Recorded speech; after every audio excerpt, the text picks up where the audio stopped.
Hello, welcome everybody. Welcome to SproutX 2021 Demo Day. If we haven't met before, my name's Julia. I'm the Head of Operations here with SproutX, and we really appreciate you all tuning in to wind down your Wednesday afternoon with our stellar agtech cohort.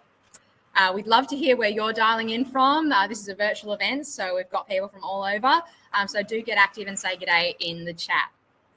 And before we begin, I'd first like to acknowledge the traditional owners of the land on which we're enjoying this webinar today. So for SproutX, we meet on the lands of the Wurundjeri people of the Kulin Nations.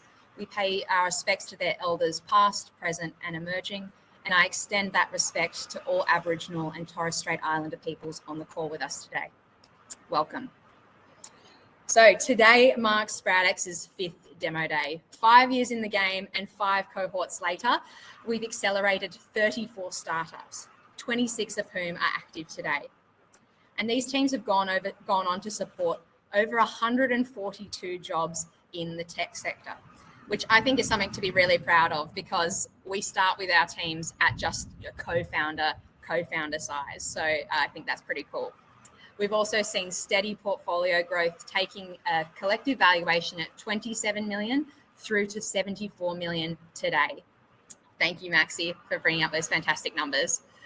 And before we dive into the pitches, I would like to take a little walk down memory lane, because we've seen some fantastic wins from our cohort that really represent our farm gate to plate ethos and what we're all about here at SproutX.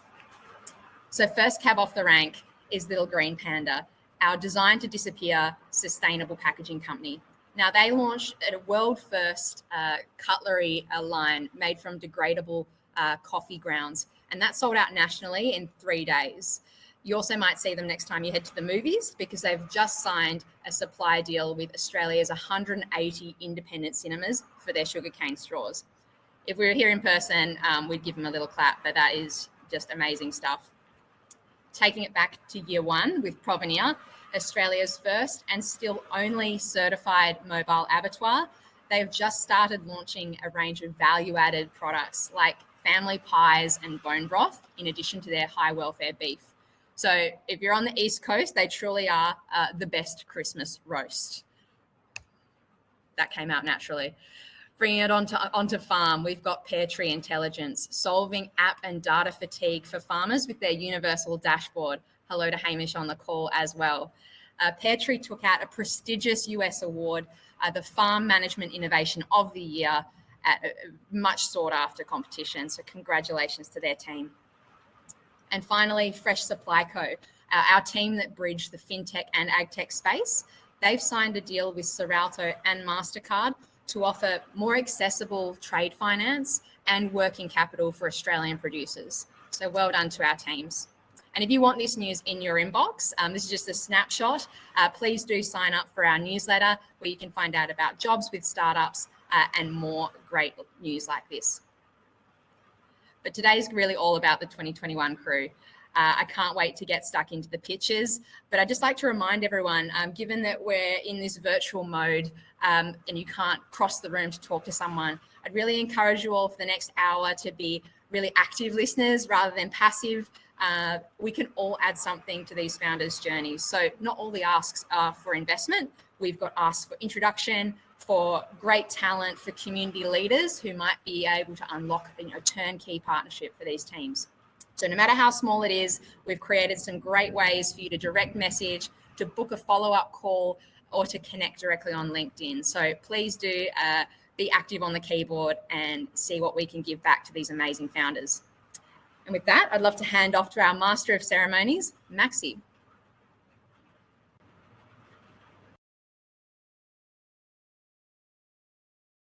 Hello, everyone.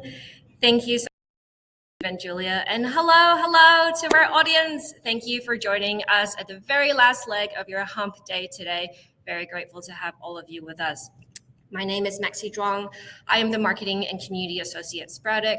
Thank you so much to all of our alumni, mentors, and wider SproutX community for the very warm welcome earlier this year.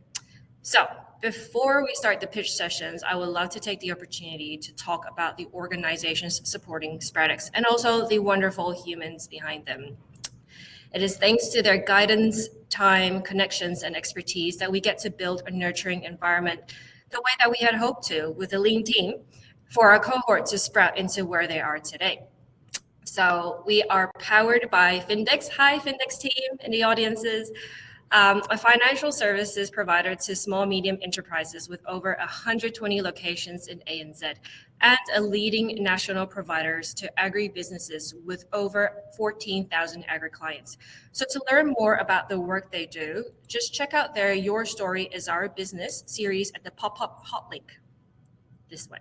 We are also proud to have Bayer CropScience as our premier sponsor. Grateful to partner up with a team who truly champions the exchange of ideas and solutions between corporate and startups. So very, very excited today to introduce to the floor Chris Staff, the head of digital farming ANZ at Bayer CropScience, to share their vision for agtech innovation. Chris, talking stick over to you now. Thanks, Maxi. And good afternoon, everyone. It's wonderful to be with you all today, and I sincerely hope this is one of the last times I need to add the caveat that it would be so much better if we were able to be together in person. I was asked today to share Bayer's vision for agriculture, which I couldn't be more pleased to do. I'm sure everyone here would agree that maintaining a clear vision and having a true north has always been a fundamental driver of success, never more so than now, as the velocity and the scale of ambiguity is seemingly increasing by the day. And these changes are what drives the vision of Bayer as a global life sciences organisation. Health for all, hunger for none is our true north. This informs how we strive to play our role as a leader, seeking to shape agriculture for the benefit of farmers, consumers and the planet. Our vision to transform agriculture and to drive a more sustainable food, feed and fibre system rests on three core pillars, the what, if you will. Firstly, we must focus on being farmer-centric, and that seems simple, almost obvious, doesn't it really? But we find, storm coming. We find that we must ask ourselves the question more and more these days: are we really giving farmers the solutions they can implement and win with, or are we adding to their burden and complexity, even with the best of intentions?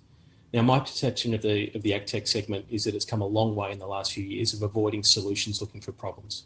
I think there's a much greater awareness and emphasis in placing farmers at the heart of our vision, that they're not some homogenous, passive collective to be scooped up when we're ready. So how we unlock success and farmer success at the farm level will dictate the rate and the effectiveness of the transformation we all seek to realise. Secondly, the traditional measures of success must change. So for a business such as ours, and I would imagine most businesses in their own way, our definition of financial success is largely dictated by the volume of sales we achieve in a given time period. So be it kilos, litres, bags, units, whatever. But over time, this paradigm must and will shift. Our definition of success, the measurement we place on the value we deliver to a farming operation and to the agricultural segment, will evolve. In our case, it will shift from the price of the product unit we sell to the value of the outcome our solution drives and contributes to on farm. And finally, the third pillar of our transformation vision is to become a fully digital enabled business with 100% of sales to be digitally enabled by 2030. And what do we mean by digitally enabled? Well, at its core for us, it means we are able to create at scale the tools designed to enable farmers to win. So in Australia, this might be us providing farmers with shape files, telling them exactly where every weed on their several thousands of hectares of wheat fields are. In India, it might be us providing dose rates and timing advice for new chemistry in rice fields that will reduce inputs deployed and deliver genuine economic and sustainability improvement to smallholder farms and their fields.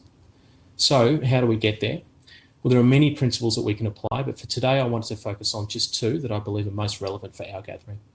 So firstly, and a lesson I think we've all learnt the last 2 years in very acute ways, we really must be agile and we must be resilient.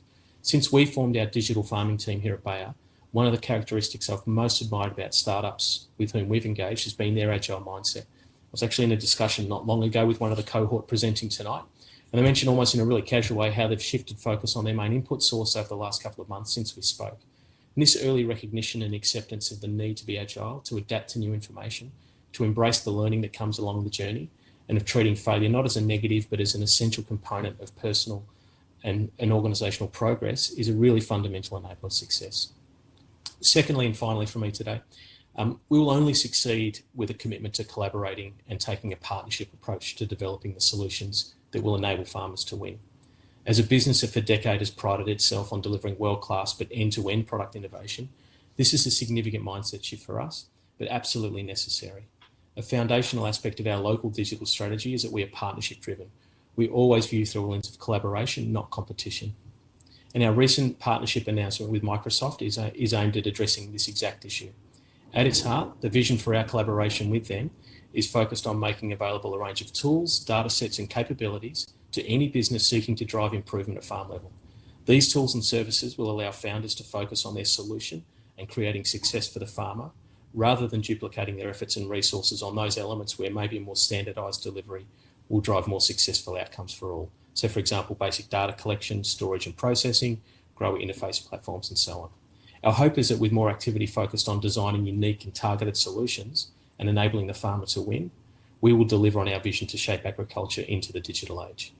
So finally, as we at Bayer here, and we're now concluding our second year of partnership with SproutX, I just wanted to acknowledge the fantastic achievement of Maxi, James and Julia in bringing us here tonight with such an exciting cohort of founders, each with their own vision for what agriculture and our food, feed and fibre systems can be. I can't imagine the agility and resistance that you've all maintained to keep the train on the tracks this year, considering everything we've had to deal with. It's a testament not only to you, but also to the founders and mentors that we're here tonight with 4 truly exciting and inspiring stories about to be told. And I'm really looking forward to hearing from them. Thanks and have a great night. Thank you so much, Chris. Thank you, Chris, for sharing the Bayer CropScience vision with the room. To Nina Guo, product manager at the digital farming team, and rest of the Bayer team here in the audience with us today. Looking forward to all the good work we'll be doing with you in 2022. So, housekeeping time. A short housekeeping for the using of today's Demio platform. Not sure if you guys have used this before, but a few quick tips. Now and then you'll see a feature action pop up like the one during all of our previous sections, somewhere around the bottom. Also, thunder going on in Melbourne, so thank you for your understanding as we get a bit of interruptions now and there. So when the feature action pops up, click through to book a chat via the Calendly link, connect through LinkedIn or download a flyer. Also a note that when sending through a direct private message, you will need to tick the send as private on the top, or you will be sending it to everyone in the audience. If you have a question, pinging out, and the cohort will do our best to answer all of them via chat. So without further ado, and so I can restart up the light in this room again, an update from our SproutX alumni Mobile, who has recently expanded across the ditch to New Zealand. The update will be followed by Growave's pitch and a Q&A with our lead mentor, Michael Macalino. Hi all, my name is Jock Lawrence, SproutX cohort 2019, and I'm the CEO and co-founder of Mobile, joining you from beautiful, bright Victoria. Now, Mobile's on a mission to make farmers' lives easier and more successful with our livestock farm management software, which is now helping over 1,000 farmers across Australia and New Zealand. And one thing I'm super proud of at Mobile, since we were at SproutX back in 2019, is our growing team. You've never met a more passionate group that is committed to that vision, and that team is growing, so please go check out our careers page if you're interested. And on that note, talking about vision-driven companies, I would love to introduce to you to our next presenter, Liam from Growave. This is not what a strawberry farm should look like. Here we can see how dire the situation is for strawberry growers across the world. Up to 40% of their crop dead before the berries are even ripe. This is caused by a pathogen that is running rampant after traditional fumigation control was banned by the UN due to harmful environmental consequences. And this is not just a strawberry problem. We constantly receive requests from farmers who can no longer control diseases as chemical inputs no longer work or aren't available, leaving them at a loss. This is why we spend $30 billion a year on herbicides while still recording a $50 billion loss on yield. Traditionally, farmers have used herbicides and fumigants to mitigate crop competition. But this method brings along a whole array of problems. Firstly, herbicide resistance is rising rapidly, and then there is the environmental toll on the soil and employee health. But importantly for farmers, the cost and regulation of these are constantly rising. This is why we need a new solution, and this is exactly what we do at Growave. Growave removes the weed seed bank and pathogens before they even emerge. We do this by using highly efficient microwave energy. Our patented applicator precisely targets the treatment area taking precision agriculture to the next level. Our technology is species agnostic, removing even the most well-established, resistant weeds. And there is no ongoing harm to the crop or operator. A core differentiator of this technology is the ability to penetrate. In the case of seed banks, our applicator will penetrate the shallow soil, stopping seeds before they germinate. Last year, we put our technology to the test, launching our first field trials on multiple farms in New South Wales and Victoria. On a trial on a farm in Victoria, a strawberry property, we found when farmers use current practices, they don't prevent any disease from occurring the next year. But with Growave's treatment, we're able to control over 90%. This may sound futuristic, but this trial was independently validated by one of Australia's leading strawberry researchers, Dr. Scott Mattner, on over 3,200 plants. Strawberries are a $3 billion crop in Australia and California. But this is only one application of this technology. Our lab results are clear in showing effective control across numerous diseases. In other words, our technology is built for scale. We know we can remove crop competition across all of agriculture. We're initially targeting the strawberry sector as disease loss is one of the highest. But as we improve the efficiency and scalability, we'll expand into horticulture before penetrating the larger, broadacre market. To capitalize on this opportunity, we need the right team. Growave brings world-class research from the University of Melbourne, and our engineering team has previously developed more than half a dozen successful products. We're also thrilled to announce our newly appointed CEO, Jason Chaffee, a serial entrepreneur and successful commercialization leader. Jason has already brought 3 technology companies through development to exit. We believe with the combination of great results, strong market pull, and our team that has helped initial investors, IP Group and Artesian, back us. And they continue to back us as we embark on our seed round. This will take Growave from concept to commercial product while entering into our key markets and expanding the team. To wrap up, I was born on a farm. So today when I'm on the field with farmers and they show me weeds they can't kill with any cocktail of herbicides, I know there must be a better way. The third agricultural revolution was fueled off the back of agrochemicals. Growave is launching the next one without them.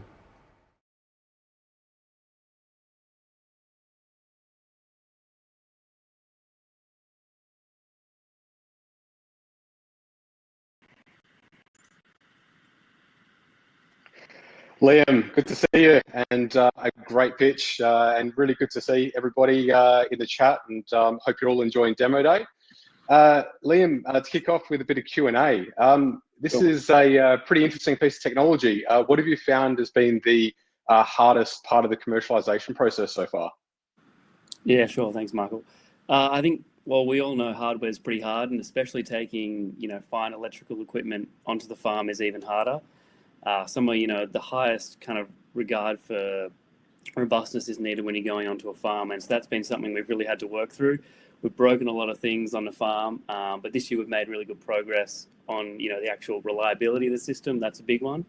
And I think also just continually doing the same number of trials every year. I think, the cropping system moves reasonably slow, like one treatment a year. And so to keep those data points and progressing the actual technology faster has been a bit of a challenge as well. And that's something that all agtech really faces. But I say the one thing that isn't hard is getting growers really excited about using the technology. So that's been really encouraging when growers are always really willing to trial our technology and bring it onto their farms. So that's one really encouraging point. Yeah, I suppose to follow on with that, getting the growers on board and getting that adoption piece is so important for the success of a technology like this. What do you see as the biggest barriers or the considerations in terms of the changes to farming practices for Growave to really be adopted at scale? Yeah, great question. I think we're at an interesting point in terms of where electrification and robotics is at in terms of coming onto farms as a mainstream norm, I'd say.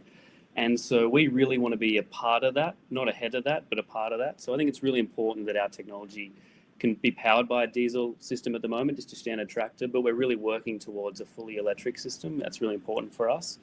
I think also in terms of the actual precision ag, we're seeing ag really shift towards precision, technologies like spray and fine and things like that. And so our technology works really well with that. And so instead of this kind of blanket application, our system will never really be designed for that. It's more focused on finding the problem areas and taking those out. And that'll enable us to scale faster because we don't need to build the systems as large to cover as much area. So that's something that's really, really important for us. And I think really importantly, it's easy integration into kind of current farm practices. Farmers have done, similar ways for a long time in terms of preparing the crop, spraying before and after and things like that. And so we're going to come in and slowly kind of replace those different parts, but we want to make it really easy for the actual farmer to use this technology. So it's not going to be any crazy new cropping cycles. We really want to integrate well kind of into the existing way farmers grow things. Yeah, and I know that you've been hard at work out in the field. I know that on a couple of our mentoring calls, you've been out in the field getting your hands dirty. So always great to see. I suppose looking towards 2022, what are some of the big plans on the horizon for Growave? Yeah, 2022, like 21, will be a huge year for us. I think importantly, got to close the seed round. I think that'll give us a 2-year roadmap to really build this technology out. And that'll enable is us to build our first commercial unit, which will be our beta system, the Wave 1. And so we've kind of started design for that, but in the first kind of half of next year, we'll be building that. And then of course, we'll be out testing. We love testing in the field, so that'll actually be field testing in Australia and really importantly, California. We've got some trials teed up to do out there. So that's a big part of our 2022 roadmap. And then also it's just gaining that first revenue from actually treating properties, treating a hectare, whatever size it is, and actually getting the farmers, to pay for this technology, that we've demonstrated that works really well. So I think it's a big year in terms of that, and also building out the team is always an exciting part, bringing more people on board to accelerate, the technology advancement. Fantastic. Sounds like a big year ahead. Thanks, Liam, for Q&A today. If anyone in the audience wants to reach out and connect with Liam, there's a little box in the bottom left-hand side of the screen, so you can click that, get access to Liam's calendar and book a time. There's also some further details there as well. So thanks again, Liam. Great pitch, and back to you, Maxi. Thanks. Thank you, gentlemen. Wonderful pitch, Liam. Coming up next is an update from our alumni farm lab. Hey, Sam, in the audience, who has recently closed a race from Artesian, Grain Innovate, and the Proof Group, followed by Optomni's pitch and Q&A. Hi, everyone. Sam here from Farm Lab. We're a soil testing and management platform, and we were part of SproutX's 2020 cohort. It was a turbulent year, but the accelerator program taught us a hell of a lot when it comes to marketing, business, our own business model, and scaling the platform across Australia. Over the last 12 months, that's exactly what we've done. We've grown substantially across carbon developers here in Australia, as well as traditional agronomy services. Super excited to announce we've also closed our seed round. So very, very happy and looking forward to sustained growth over the next 12 months. I'm here today to announce, to introduce Murad from Optomni. Murad is an amazing founder. I met Murad earlier this year at South Start and am really excited about their platform. So go ahead, Murad. I'll let you take it away. I'd like to share with you 3 worrying facts. First, 45% of all fresh produce grown worldwide is never eaten. Second, half of this waste happens within the supply chain. Third, the single biggest factor for food being lost in the supply chain is mismatches between supply and demand. In other words, food is being wasted because growers can't find the right buyer at the right time. But how can they? I mean, fresh food supply chains haven't changed much in the last 100 years. These photos were sent to us by one of our early adopters. Half of the produce that we eat in Australia is transacted or managed today like this somewhere in the supply chain. This terrible waste is bad for people, it's bad for our environment, and it's bad for business. In Australia alone, this waste within the supply chain costs $1.6 billion every year. And you know who ends up paying this bill? Growers, wholesalers, and independent retailers, but mostly the growers. To stop this unnecessary waste, we at Optomni built OmniOrder. OmniOrder is a trading and optimization platform that optimizes growers' supply decisions with market demand. On the one hand, we reduce waste. And on the other, we help growers maximize their profits. We do this using AI that forecasts demand and allows growers to supply exactly how much buyers will need based on their unique specifications. But optimizing supply and demand is just one element of OmniOrder. In fact, our platform also facilitates the trade from orders, invoices, inventory, pricing, and integrated logistics tracking. By incorporating AI and digitalization to the fresh food supply chain, two major things can happen. First, we can reduce supply chain losses by 25%, which will save 500,000 tons of produce being lost at a value of $400 million. And second, we can increase profit margins for growers. The potential unlocked value of margin capture is nearly $2 billion for the Australian market alone. And that's just for fresh produce and doesn't take into account similar industries like seafood, dairy, small goods, and meat. The Australian fruit and vegetable wholesaling market is big and growing with a $14 billion value and a 2.5% annual growth. Our focus is on the $7 billion that passes through 6 wholesale central market, which accounts for half of the fresh produce that we eat in Australia. Our business model is comprised of 2 pillars, a transaction fee and a SaaS model. Sellers pay a transaction fee only when we connect supply and demand. Advanced functionality is unlocked with a monthly per-user SaaS fee. We kicked off our customer prospecting just 7 months ago, and we're proud to say we already have 25 early adopters who are waiting for our product. 5 of them have already committed to be onboarded as paying clients in our pilot program. Obviously, there are other wholesale ordering platforms. Some of them are ordering platforms only. Some are marketplaces, which require individual listings to be managed. Some are enterprise systems, which need expensive customization to work for fresh. What makes OmniOrder so special is that it delivers advanced automation and optimization without an expensive customized deployment. And it's built specifically for perishable food supply chains to reduce losses. Before starting the company, our team worked together at an AI software company where we solved these types of problems for some of the largest companies in Australia.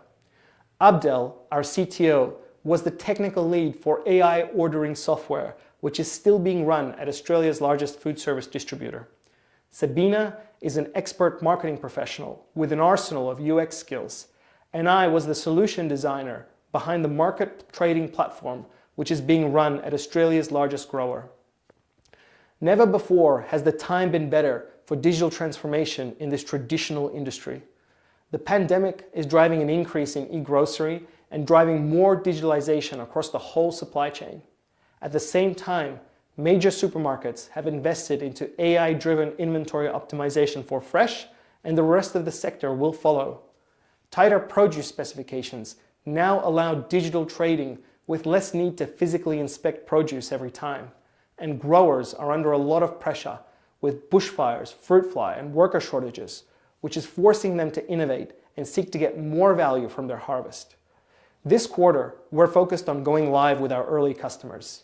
Next year, we will be raising a seed round of $750K, which will give us 18 months of runway with an expanded team. This will enable us to reach 1 million in annual recurring revenue before the runway ends. We ask you to join us on our journey to transform the fresh supply chain, give growers a better return, and slash waste.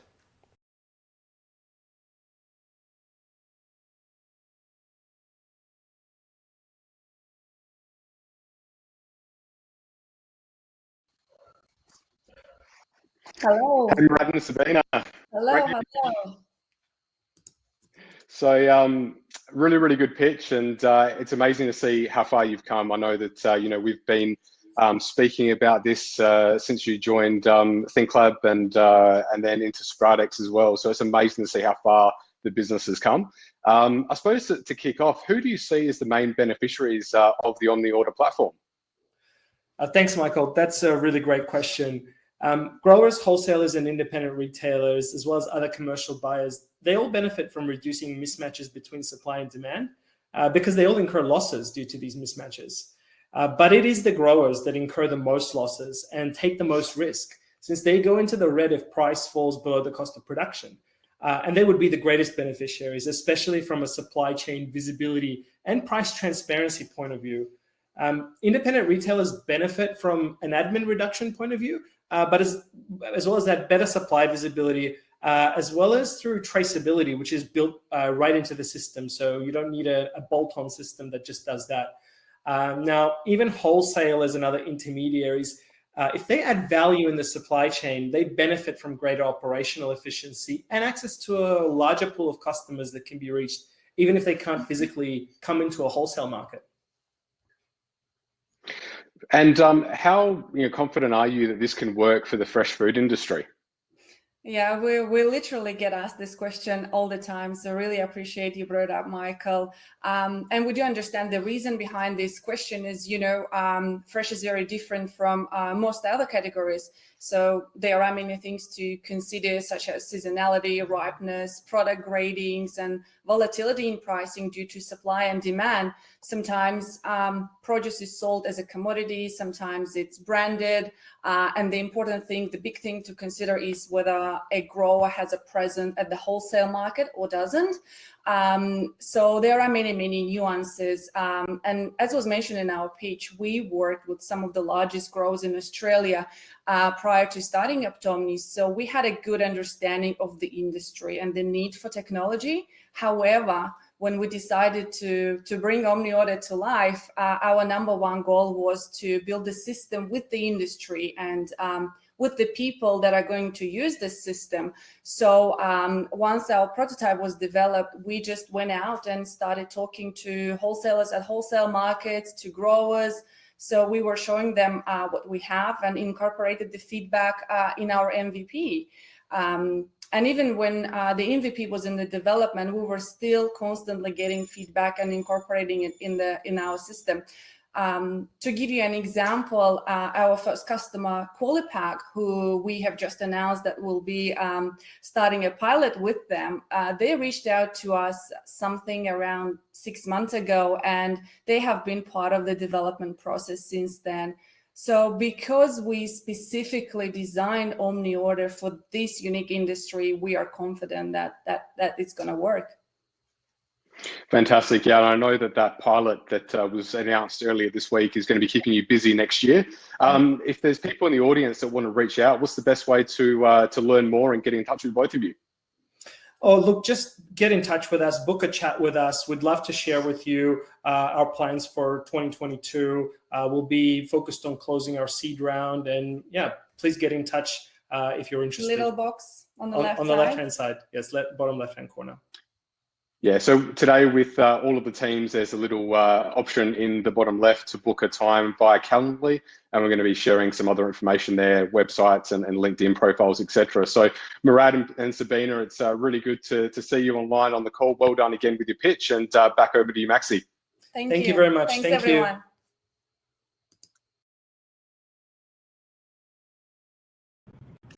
Hello. Thank you so much, Murad, Sabina, and Michael for leading the questions. Got a lovely few messages from the audiences, really slight lags. Apologies. Gonna blame everything on La Nina right now. But without further ado, I'm going to pass on the floor to Tie Up Farming, a SproutX alumni from 2017, one of SproutX's OG crew members, to share through their updates, followed by Leaf Protein Co.'s pitch, and as usual, a Q&A. Only for the horticulture industry. Hi everyone, this is Roy from Tie Up Farming, talking to you from one of the largest mango farms in Australia. And yes, it is very, very hot in here, but that's what we do. So Tie Up Farming, just as a reminder, is a cloud-based software solution dedicated only for the horticulture industry. We heavily focus on the medium to large agribusinesses. In the last year and a half, we've seen a huge growth, dealing with some of the largest, actually the largest agribusinesses in Australia, digitizing the whole farming operation, capturing costs, providing traceability, real-time management, and much, much more. And now I'd like to introduce Fern from Leaf Protein Co. Good luck. Over 40 years ago, when my dad named me Fern after the plants that he loved to grow on our home balcony, I don't think he imagined that I would one day start a food tech company that makes plant proteins from green leaves, which is actually Earth's most abundant source of protein. So I founded the Leaf Protein Co. because of my food intolerances and also my concern about the lack of biodiversity in the growing $38 billion plant-based food industry. Despite this huge market opportunity, food companies face three critical problems. The first is that this lack of biodiversity means they really only have three types of plant proteins to work with, which makes it hard for them to diversify and create plant-based foods that consumers will really love. The second problem is that these ingredients contain allergens such as gluten, which limits the number of consumers they can go after, such as myself, as well as the 30% of Americans and 25% of Australians who choose not to have gluten, even though they don't have any intolerance to it. And so thirdly, consumers are clearly much more concerned about the ingredients in their foods, which then forces the food companies to be more concerned and selective about the ingredients that they choose, how they're grown, and their environmental impact. This is why we're introducing a new category of plant proteins, leaf protein, which is created from edible green leaves. They're free from the major plant allergens, not genetically modified, and environmentally sustainable. Our researchers are creating leaf protein from crop byproducts, regenerative plants, and alternative plant sources, so that food companies can have a more biodiverse range of plant proteins that meet consumers' needs. Compared to soy protein, which today is the benchmark for plant proteins, leaf protein can achieve the same high protein content and meet those consumer needs.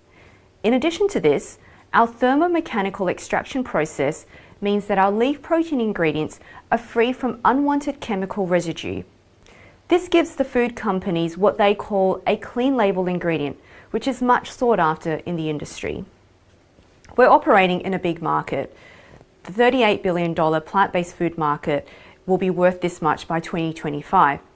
We're specifically targeting the plant protein ingredients segment, and in terms of production, we'll be producing over 5,000 tonnes a year of leaf protein. We're making this happen with our team who have over 70 years experience in the food industry.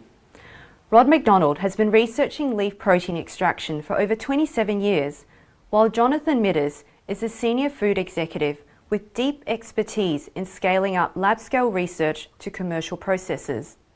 Myself, I've had over 17 years experience as a product manager and product marketer in both the B2B and B2C space. And my co-founder Connor is a current PhD candidate for leaf protein extraction in the US. So far, we've proven the validity of leaf protein by producing an 80% concentrate. And this is why all of the food companies we've spoken to have expressed interest in trialling our leaf protein ingredient. The only thing that has slowed us down this year is strict COVID lockdowns in Melbourne and access to larger scale pilot facilities.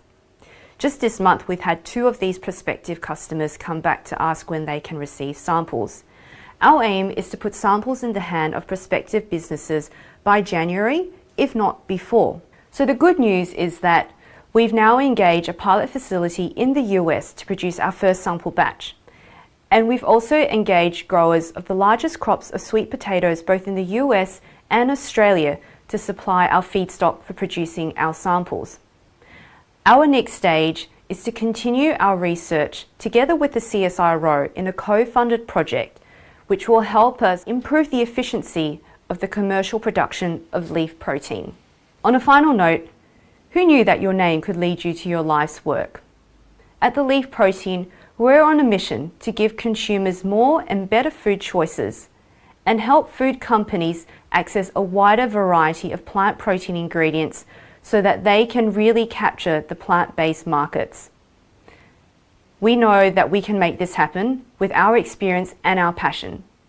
With the right partners, we're on a journey to change the plant protein market. Thank you.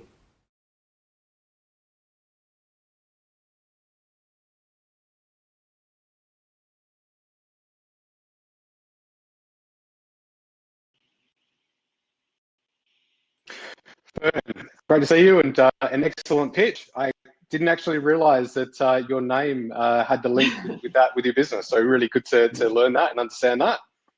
I suppose to kick us off, the plant protein, the end product that you're actually going to be producing, Can you tell us more about the look and the taste of that end product?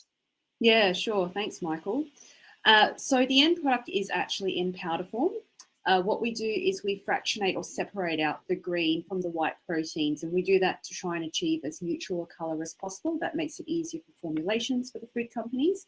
And we also filter out the anti-nutritional compounds, which are the things that often cause those undesirable bitter flavors. And so again, that's to achieve a neutral flavor, again, to help with formulation. Interesting. And in terms of the supply chain, the food supply chain, where do you see your product in terms of the manufacturing and then the further supply chain in terms of food? Yeah. So we're a high value ingredient supplier. We don't grow any of the fresh leaves ourselves. We leave that to the growers because they know how to do that best. And they know how to harvest that volume as well, which is what we need. So our expertise lies in the extraction process, which is what we focus on. So we take the fresh leaves from the growers. We then extract the leaf protein compounds from those fresh leaves into a high value food ingredient. And we then sell that powdered form ingredient to the food companies, whether they use it in plant-based burgers, dairies, or better for you products. Excellent. And it is a very ambitious project, and we know that there's a lot of people who are coming around this and really supporting. We've seen that collaboration with the CSIRO. In terms of the resources and the support that the business is at the stage where it's looking for, what are the actual resources that you're looking to bring on board? And I suppose a call out to the audience today in terms of support and resourcing. Yeah, great question, Michael. So we definitely have some great expertise both on the team and in our partnership with the CSIRO. Where we're looking for more resource is probably in the scale up to pilot scale. So today I'd like to announce that we will be starting our fundraising round to help us scale and achieve some of these big milestones.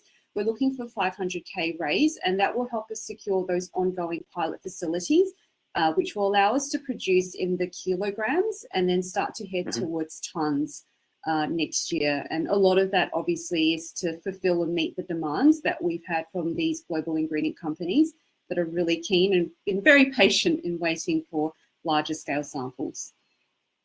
Yeah, well, hopefully next year we've got a little bit more freedom, and I'm sure that there's plenty of opportunities that will open up. And it's great to see so many food companies, knocking on the door to get those samples. Is there anything else in terms of the roadmap for 2022 that you want to elaborate on? And also, where can people learn more about leaf protein and connect with you further? Yeah, so people can find us at theleafprotein.com. And there's a contact us page there where they can use that to reach out to myself. Some of the other things that we'll be looking to do next year is start to develop our first prototypes using the leaf protein ingredient. So looking very much at matrices formulation as well. Fantastic. Well, again, well done on your pitch, and it's been great to work with you throughout the program. And over back to you, Maxi. Thanks, Michael. Thanks, Maxi. Great work, friend. That's such a good pitch. So yeah, if you guys haven't seen it yet, to learn more about Leaf Protein Co, there should be a little flyer that's pop up just now, but fear not, it's still around. If you go to the top of the chat box on the very middle area, there's a handout section. You can download a flyer for Leaf Protein Co. So we're nearing the end for today's demo day. For our last pitch today, we would love to welcome the Virtual Irrigation Academy, an honorary partnership between CSIRO and SproutX. To introduce them to the room, we have Circle Harvest sharing a quick update, followed by VIA's pitch, and as usual, what we're all wrapping here up with for, our the Q&A. pitch. And I'm very, very happy to have the opportunity. My name is Sky, and I'm the founder of the Edible Bug Shop, Australia's largest insect protein farm and food manufacturing facility. We were lucky enough to be a part of the amazing 2018 SproutX cohort.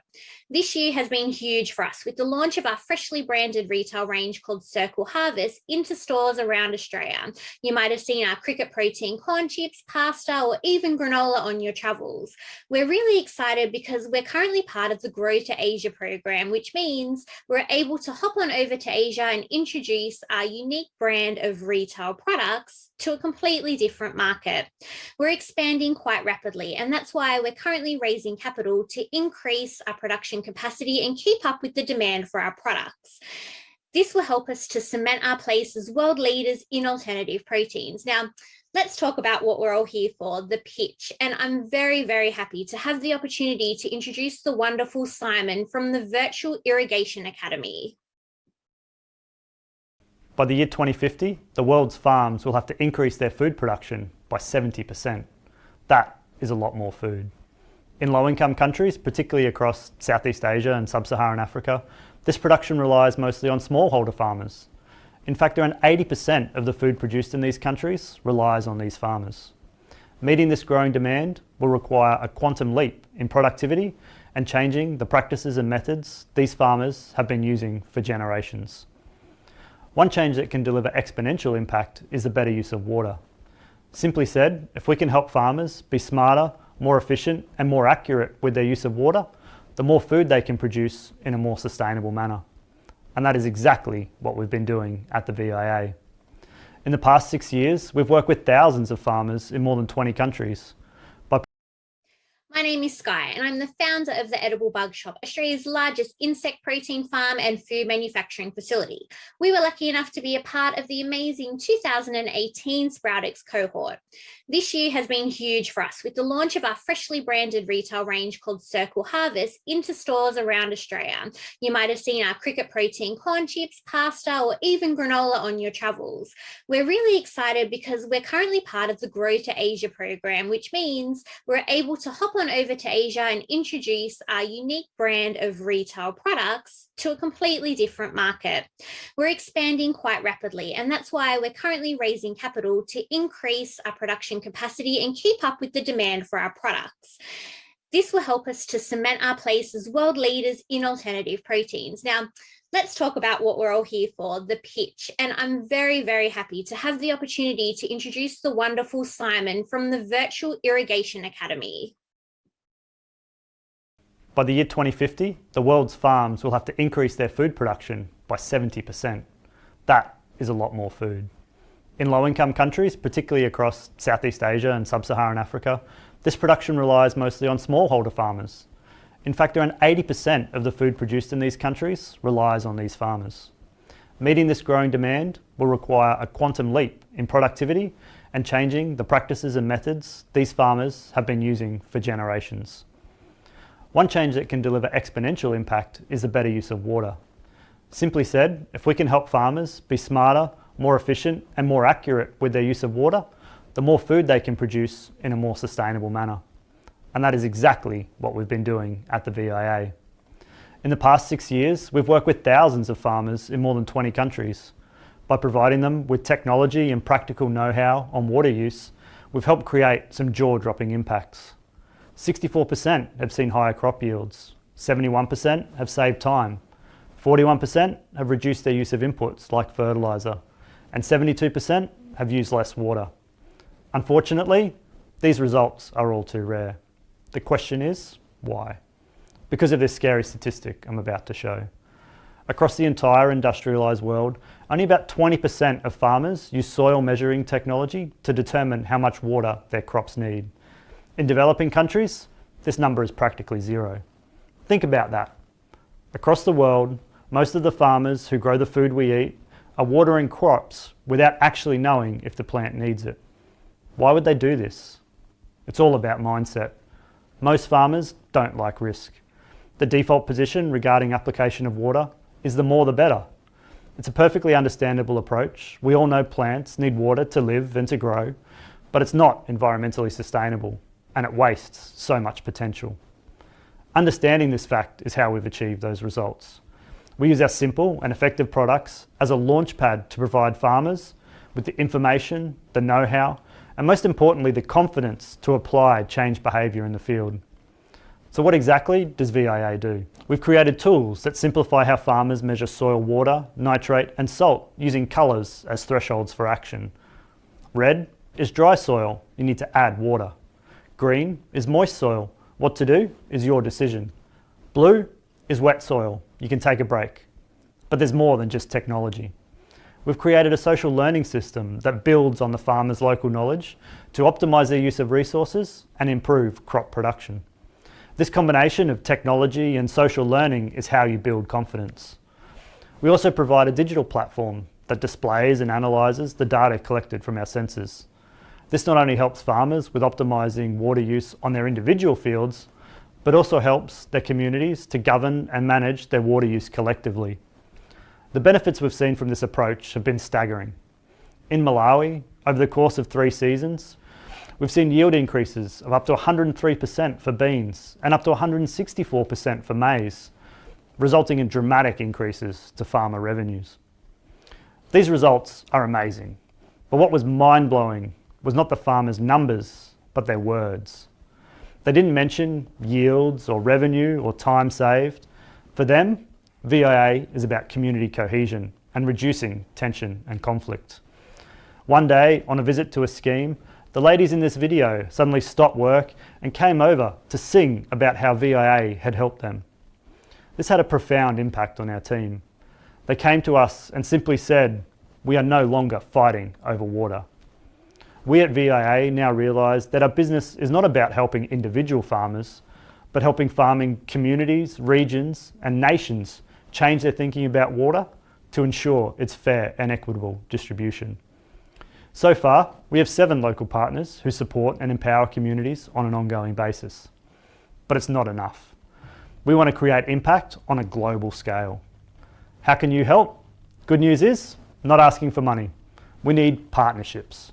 What we need is your network to expand our list of global partners. It might be an NGO or a donor like the World Bank who fund irrigation initiatives. It could be a government policymaker who implements change at national levels. And it could be a commercial organisation that wants to distribute our products across global markets. Maybe one of you knows one person in the right organisation who can help us scale. A simple email or text is all it takes. Just imagine the impact such a connection could have on farming communities all over the world. Please join us and let's get millions more people singing this song. Thank you.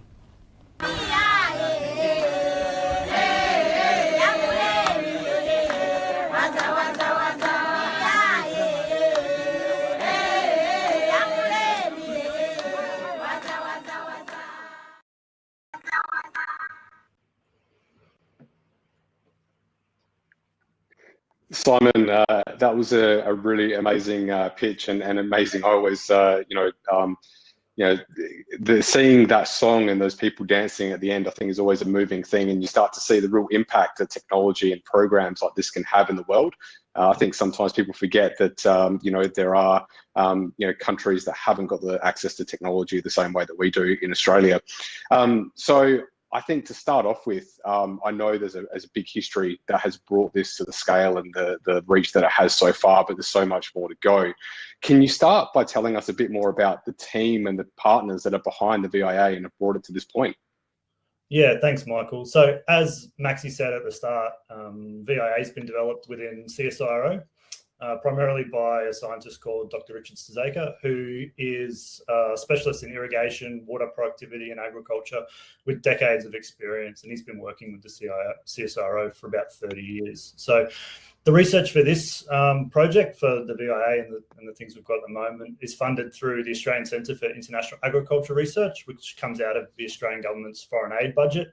And then as part of that, we've got a number of collaborating partners in Australia that help with the product development and the research, and then also in Africa, in countries like Malawi, like we saw, that contribute to the product's development. Yeah, and it was really interesting to get an understanding of the programs that you're looking to grow. You're not asking for money, which at a demo day is a different thing for a start. But we know that as you said in your pitch, connecting to the right programs, connecting to the right partners can be the real catalyst for change. Can you elaborate a little bit more and maybe put a bit more of a shout out to the audience that we've got in terms of the specifics of what you're actually looking for and what that looks like in terms of those partnerships? Yeah, it's a little bit of a strange one, isn't it? But we're trying to solve a really difficult problem in some really difficult places. And, the problem that occurs in, particularly like sub-Saharan Africa and in those kind of places is real institutional and market-wide failures in the way water is used and governed and, the way that it's managed at, national levels in a lot of cases. And so because of that, and Richard, who developed it, understood that very early on, that technology wasn't going to be the solution to a lot of these problems. And so we've really focused, or the team's really focused through the research project on scaling out and how do we solve some of these problems and how do we actually get it to the product to the end users. And so we've been running a commercial production facility in South Africa for the last 5 years or so, as well as a couple of online stores that have been running beta tests on this and getting product out there into the commercial market as much as we can. And that's been really successful. It's generated a lot of revenue. We've seen a lot of customer interest come from that. It's generated a lot of feedback and helped to develop the products further. And it's also helped to create a nice little cash nest egg to help us, launch really the next scale. And so that's really why, for us, money's not necessarily the problem. That's where partnerships are the problem. How do we actually get this product out into the hands of the farmers who need it the most? And so that's why we're looking for partners, because it's a big world and there's a lot of people that need help out there. Yeah, definitely. And, such a great initiative, and it's great to see that that's growing. And I'm sure there'll be many people in the audience that have networks and can actually reach out to help that cause. So Simon, what's the best way for people to get in contact with you? They can go to our website. It's really easy, via.farm. We have a contact us section on there. You can go through that, or the little box has probably popped up on the screen there with a Calendly link on it. You can book a meeting if you want to have a chat with me, or it's got my email and other info on there as well. If you want to connect, that'd be great. Fantastic. Thanks, Simon. Thank you, everybody, today. And over for the last time, back to Maxi. All right. Jules, hello. Thank you, Michael and Simon, for the wrap up for our pitches today. Immense thank you to all who tuned in today. If there is one introduction you can make to our founders, we hope you can act on it and get in touch with them via their Calendly link that Julia has just shared through the entire chunk in the chat box. All of our pitches will be uploaded onto our website, SproutX.com.au after the event. And please don't forget to follow our founder's journey. Wouldn't come with a little owl, but newsletter nevertheless. Very wonderful to see familiar faces, or rather icon names, showing up today. Great to meet new connections. We sincerely thank you for your generous support in fostering an active ag and food tech community with SproutX. Perfect. And this doesn't end today. We want this event to ripple forward. So if you know someone that should have been here that missed out, the pictures and the links to book a call nice and easily will be live for 2 weeks up until Christmas. So congratulations again to all the 2021 cohort. Super humbled to see you sprout, pun intended, and kick major goals in the past 6 months. To our audience today, we look forward to collide paths in person or on LinkedIn with all of you again as we head towards the same goal of creating a positive impact within and rippling out from the agtech space. Thank you, take care, and hope all of you get to reclaim some mental space and clarity during the holiday season. Till next time, friends.